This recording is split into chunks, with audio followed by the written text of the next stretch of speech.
سلام به همگی، امیدوارم حالتون خوب باشه. در این درس میخوایم عبارات کاربردی و پرتکرار برای سلام و احوالپرسی در زبان انگلیسی رو با یک سری مثال کاربردی یاد بگیریم. تا آخر این ویدیو با من همراه باشید. اول از همه بریم سراغ ساده ترین روش های سلام کردن. Basic greetings. Good morning. Good morning. یعنی صبح بخیر. Good afternoon. Good afternoon. ظهر بخیر یا بعد ظهرتون بخیر. Good evening. Good evening. عصرتون بخیر. از این عبارات میتونین به جای های یا hello یا بعدش استفاده کنین. برای مثال Hi, good morning یا Hello, good afternoon. خب در ادامه درس میخوایم ببینیم که تو زندگی روزمره به زبان انگلیسی چطوری سلام و احوال پرسی میکنیم. یه سری مثال هم آوردم که با تلفظهای مختلف آشنا بشیم.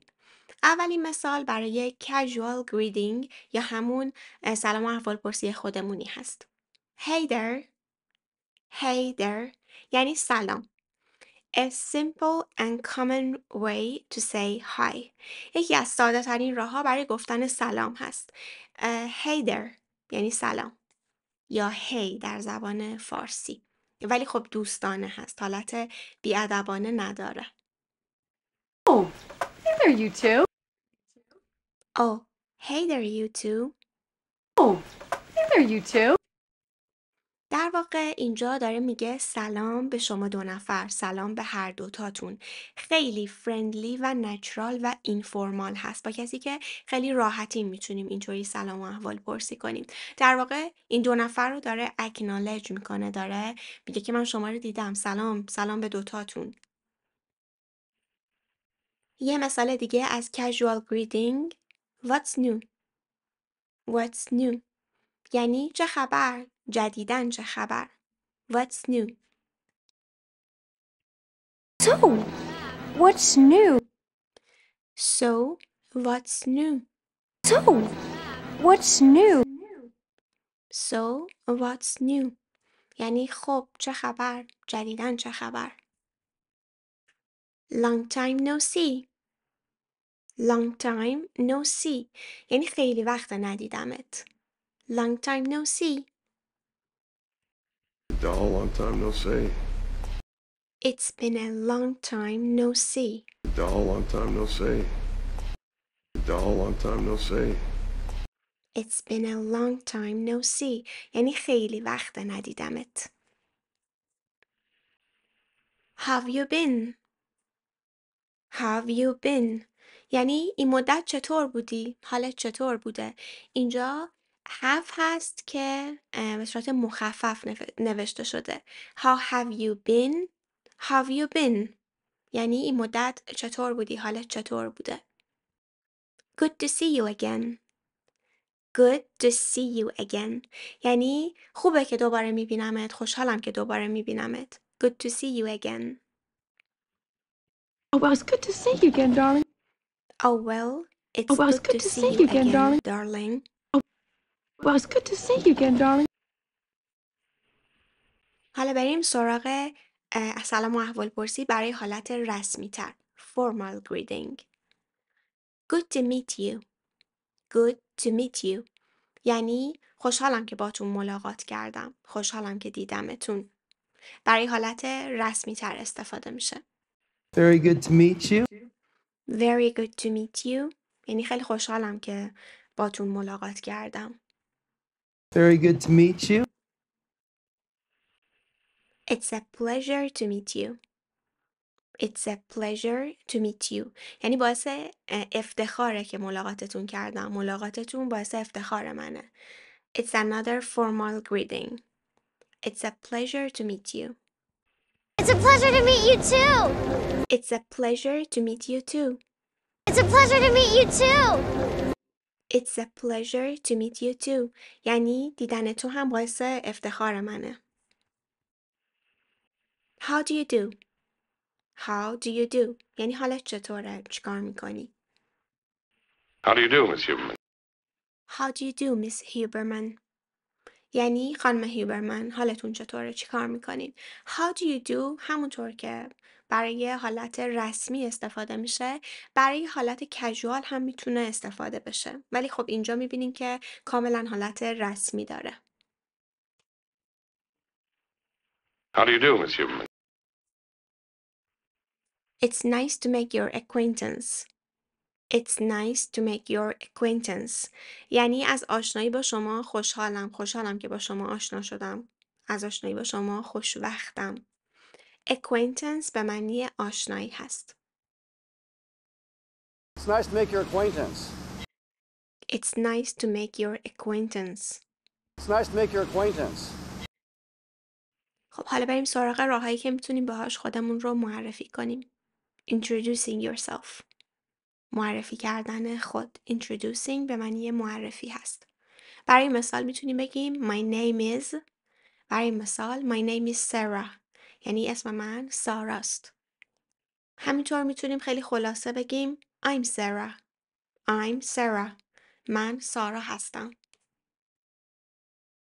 برای معرفی کردن خودمون میتونیم ملیتمون رو بگیم، از کشوری که ازش میایم بگیم. برای مثال I'm from Iran.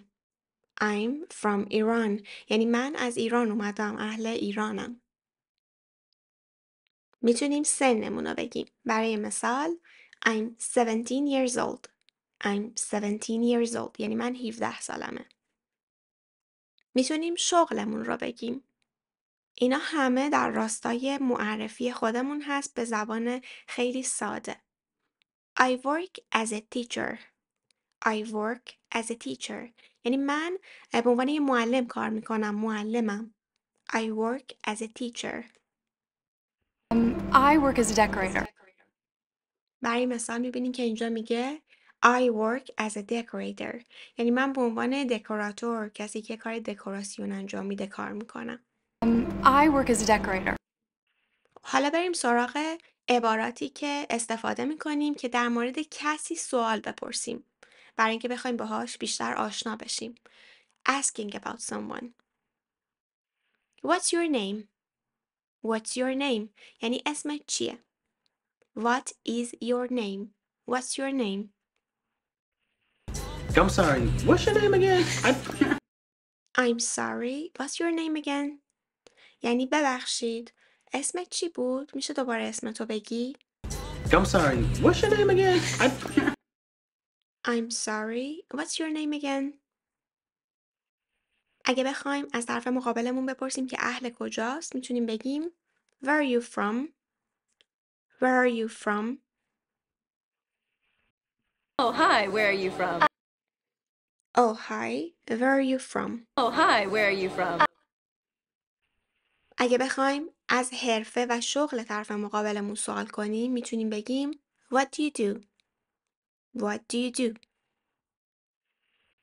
برای پرسیدن سن طرف مقابلمون میتونیم بگیم How old are you? How old are you? یعنی چند سالته؟ Well, how old are you? Well, how old are you? Well, how old are you? Well, how old are you? How long have you been here?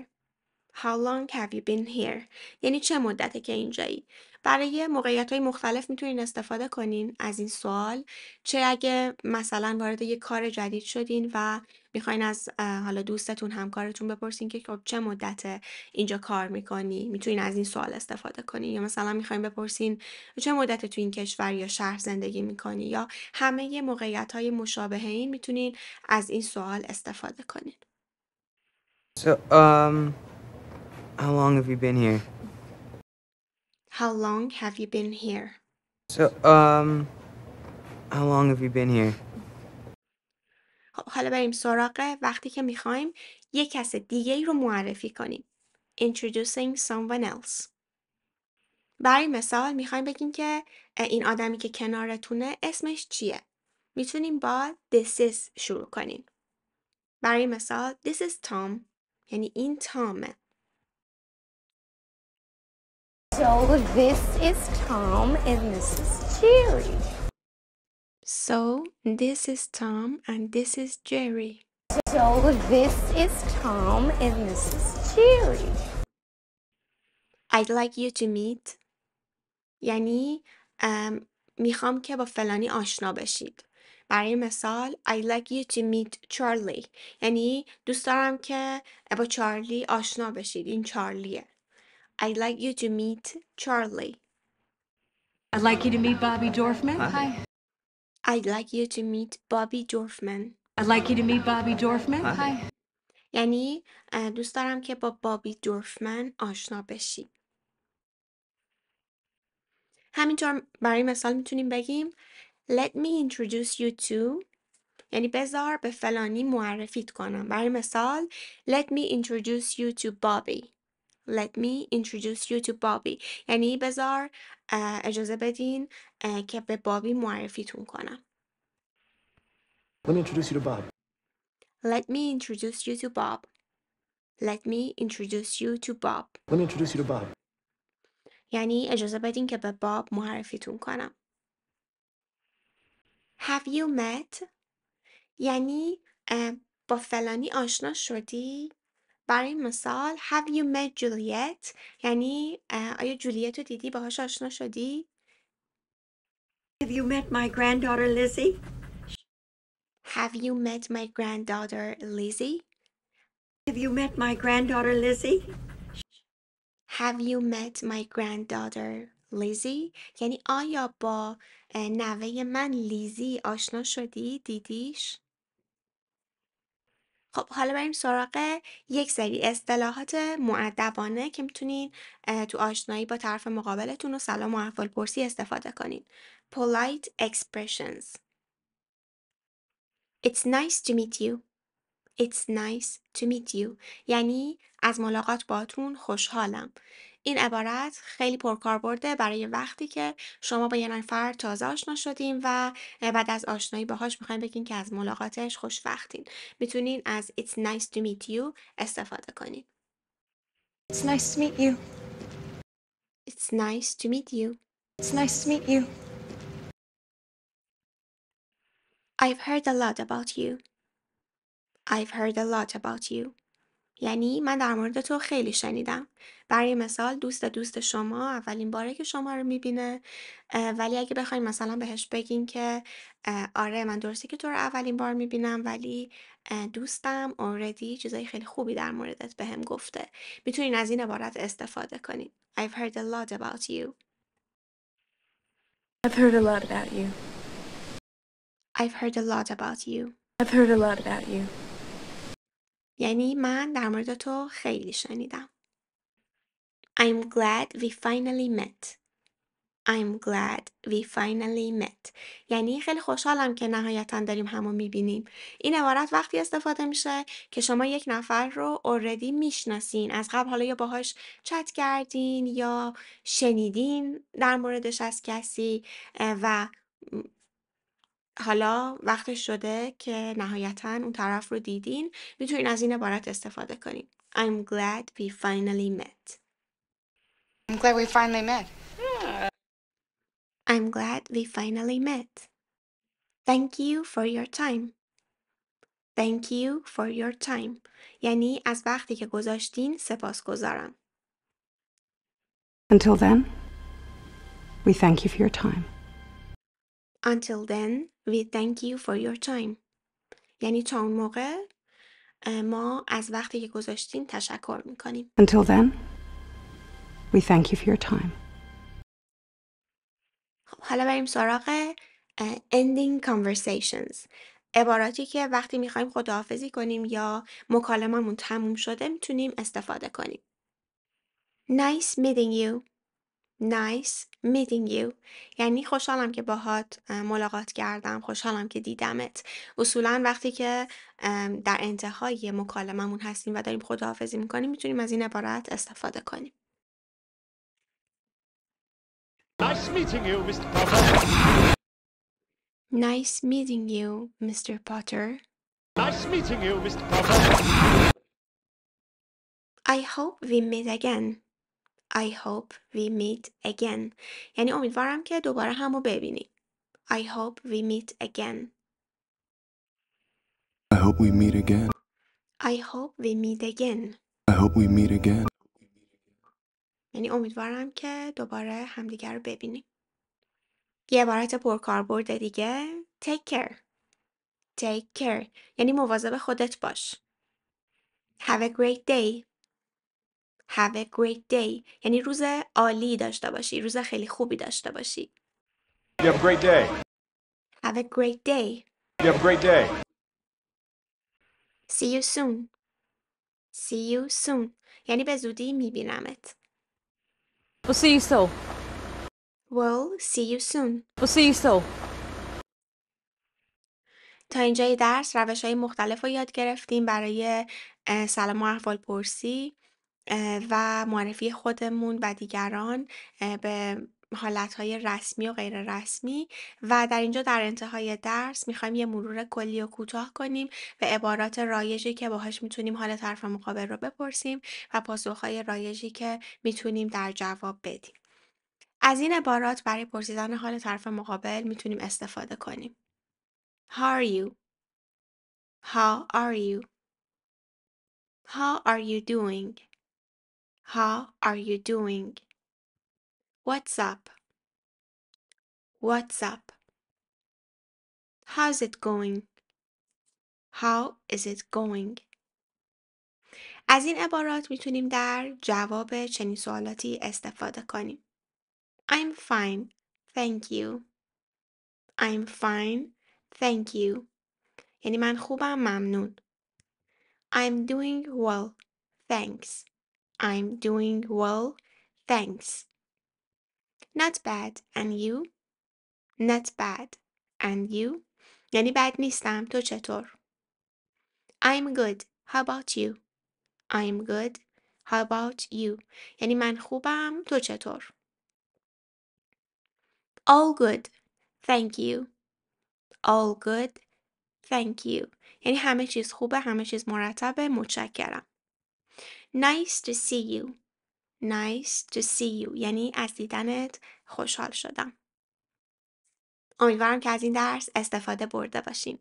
اگه عبارتی بلدین برای سلام و احوالپرسی در زبان انگلیسی که تو این درس گفته نشد و فکر میکنین که خیلی پرکاربرده، حتما کامنتش کنین.